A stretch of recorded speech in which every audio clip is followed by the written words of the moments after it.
Buying a backpack is kind of difficult. Endless size variations, endless options online, and the one number every brand slaps on the tag, liters, tells you nothing about whether the thing is actually going to fit in an overhead bin or actually fit the stuff you travel with. I've spent over a decade traveling out of a single backpack, and after testing countless bags, I can tell you choosing the right size is a make or break decision. So today, I'm breaking down the 5 size categories of backpacks using real bags from 13 to 45 liters, and I'm gonna give you my cheat code for matching trip length to bag size. Let's dive in. This drove me nuts when I first started buying bags. You order 2 bags online, both say 35 liters, and you figure, okay, they hold the same amount. They don't. One packs noticeably more than the other, same number on the tag, but completely different in reality. Here's why. Liters measure space, like how much water fits in a bottle, right? But there's no standard rule for how companies measure this. Some brands use software, some literally fill the bag with ping pong balls, and then others just guess. So 30 liters from one brand and 30 from another is not the same. Another thing, airlines don't care about liters. The Sizer box at the gate measures in inches or centimeters.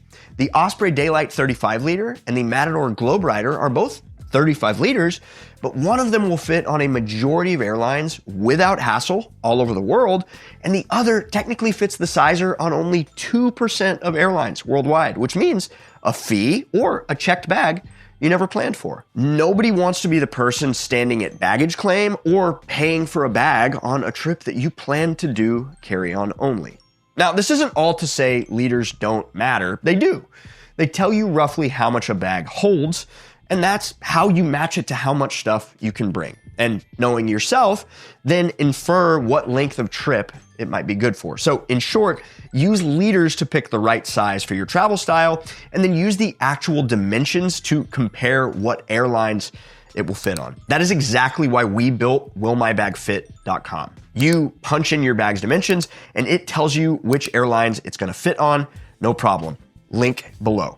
All right, so I like to break bags down into 5 categories. The small end is gonna live under the seat, and the larger size is gonna live up in the overhead bin. And then there's a size in the middle that could kind of go either way, depending on what airline you're flying. Let's run through them now, smallest to largest. First up, the Daypack. Anything 20 liters and under, realistically, I'd probably target somewhere around 12 to 20. This is your smallest option, and it's really 2 things. A true minimal personal item that could ride under the seat in front of you, or a second bag you pack inside a larger bag to use on the ground once you arrive. Bags like the Osprey Ultralight Daypack, the Air Go Pack 2, and my latest favorite, the Able Carry 13. At this size, you're fitting a laptop, a tech pouch, a light jacket, headphones, and that's probably about it. Earlier this year, my wife and I took a one-night trip to Chicago, and I went out of one of these. My work stuff and a single packing cube. Done. But that's about its ceiling. This thing really isn't the bag for a longer trip. If you fly a lot of short, basic economy overnights, or you just want a packable second bag for day trips at your destination, this is a good size to look at. Next is the everyday carry, or EDC, if you will. I call this 20 to 26 liters. This is kind of a do-everything size. Small enough to be a daily driver you could take to the office, maybe the gym, but big enough to be your underseat bag for 2-bag travel, or even your only bag for personal item only travel. You should be able to fit a laptop, a tech pouch, a clothing cube, extra pair of shoes, and your toiletry kit with ease. Lots of great bags in this category. The Air City Pack Pro 2, which comes in a 20 and a 24 liter, the Able Carry Max EDC, Peak Design Everyday Backpack, the Evergood Civic Travel Bag, and plenty more. This is honestly a crowded category. Now we get to the most interesting size. I call this the small 1-bag travel backpack, 26 to 32 liters. And here's what makes this special. It's kind of a tweener. On a generous airline, it's gonna go under the seat as a personal item, and on a stricter airline, it goes up top as your carry-on. It's the one size that can pretty reliably play in either box, depending on the airline. It's also the biggest bag that still looks and feels kind of like a normal backpack. But if you pack it right, you could comfortably hold 3 to 5 days of clothes. Bags like the Osprey Daylight 26+6, which unzips from 26 up to 32 liters. The bag I have right here, the Firo Levo 30 liter, and the Air Travel Pack 4, which comes in a 28 and a 35. The 28 lives right here in this category. Now, a couple things to know if you're thinking about one bagging with this size, or really any size.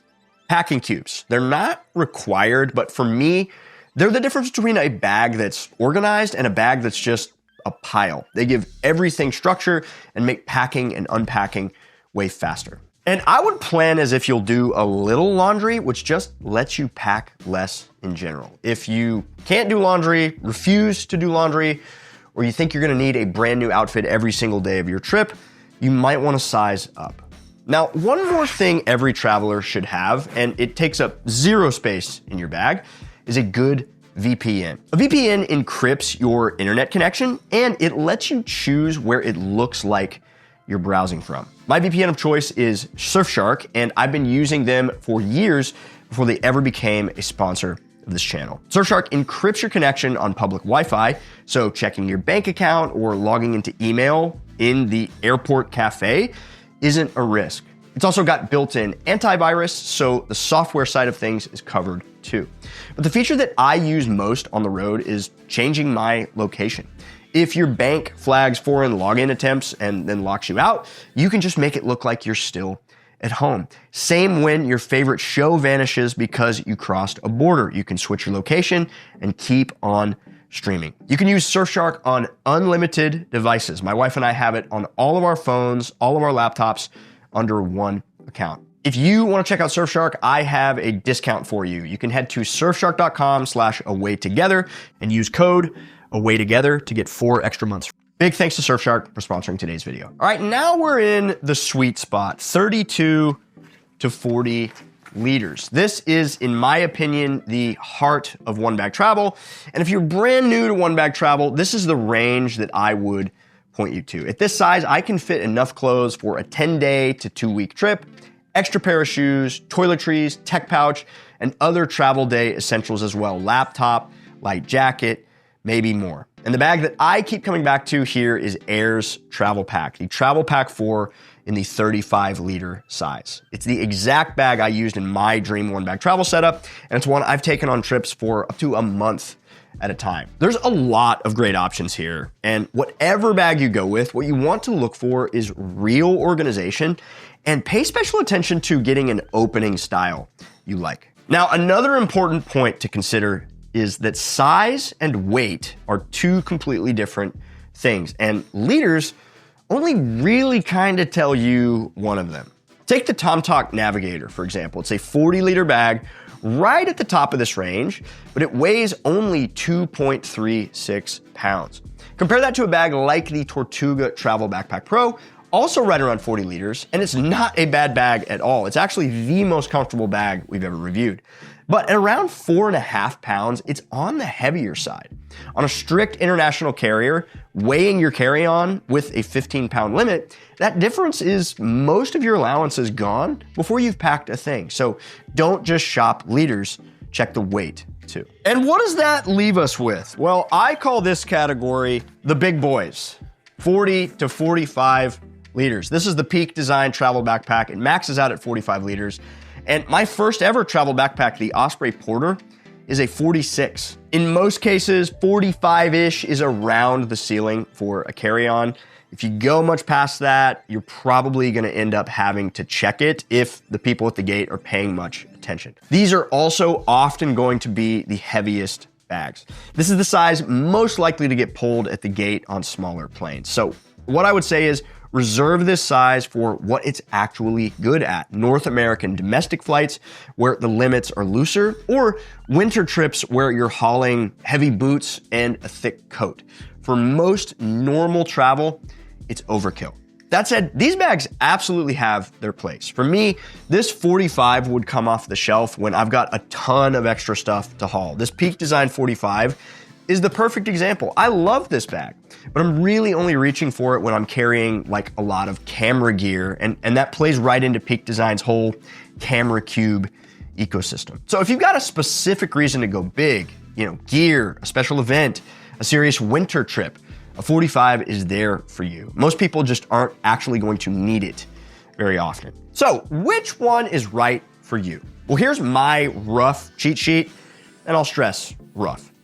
A single night away, I could do a day pack pretty easily, but that's me consciously deciding that I'm not packing nice clothes. There's no room for an extra pair of shoes in case I want to go for a run or something like that. Otherwise, that day pack size bag is really just for errands or carrying a few things around on a bigger trip. It's not your only bag. Daily carry or a couple day trip for most people without feeling too restricted would be more of like an EDC size bag. 3 to 5 days, I would go small one bag. A week or more, or even more open-ended travel, the 35 liter-ish range. And those big boys are really for when you genuinely need the extra volume. But there's no one-size-fits-all answer here, and these decisions are really, really personal. Don't overthink the exact number either. I pack for a week pretty much the same way I pack for a month. My clothing cube looks almost identical. The bigger bag just gives me a little more breathing room. So if you're agonizing over 30 versus 35, don't overthink it too much. And look, I've personally one bag traveled at basically all points of this spectrum. That Daypack day in Chicago I mentioned, a full 7 days out of a 20 liter EDC bag, a month out of a 35, and plenty of international travel out of a 45. You have to be a bit of a weirdo to do one bag out of a day pack, and I own that. Most people will not, and plenty aren't even gonna one bag out of an EDC, but you can if you want to. So instead of a hard rule, think through, what do you actually need to bring? What's your travel style? What bag do you genuinely like? These bags aren't cheap. And your body size, because a bag isn't just a number, it's something that you wear. Remember, the Air Travel Pack 4 comes in a 28 and a 35. That choice is partly about your frame. If I'm being very, very honest, for real one bag travel, I'd start at small one bag and up. Once you've got your size dialed, this is the next video to watch. We tested the best travel backpacks of 2026 head to head and crowned one clear winner. Thanks so much for watching. Happy travels.